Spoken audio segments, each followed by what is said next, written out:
100 سال کا سفر کبھی اس طرح طے نہیں ہوتا کہ ہم اپنے کاغذی کیلنڈر میں 100 سال آگے کا ہندسہ لکھ لیں۔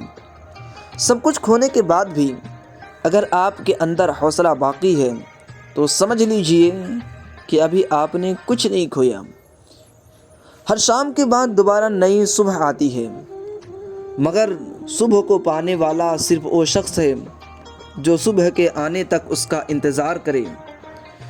شکست خواہ کتنی ہی بڑی ہو، وہ ہمیشہ وقتی ہوتی ہے اور دوبارہ زیادہ بہتر منصوبہ بندی کے ذریعے اس کو فتح میں تبدیل کیا جا سکتا ہے۔ ایک شخص نے کہا کہ شام ہو گئی، دوسرا شخص بولا یوں کہو کہ صبح ہونے والی ہے۔ بڑے دل والا آدمی ہمیشہ کامیاب ہوتا ہے اور چھوٹے دل والا آدمی ہمیشہ ناکام۔ ہر آدمی اپنے گزشتہ کل کو کھو چکا ہے اور کامیاب وہ ہے جو اپنے آج کو نہ کھوئے۔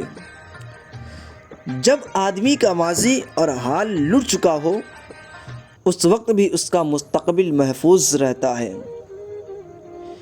اس دنیا میں کوئی غروب آخری نہیں، ہر غروب کے لیے ایک نیا طلوع مقدر ہے، بشرطے کہ آدمی اپنی شام کو دوبارہ صبح میں تبدیل کرنے کا حوصلہ رکھتا ہو۔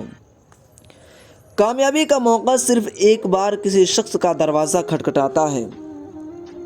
اپنی ہار کو ماننا اس عزم کا اظہار ہے کہ آدمی پھر سے محنت کر کے اپنی کھوئی ہوئی بازی کو دوبارہ جیتنا چاہتا ہے۔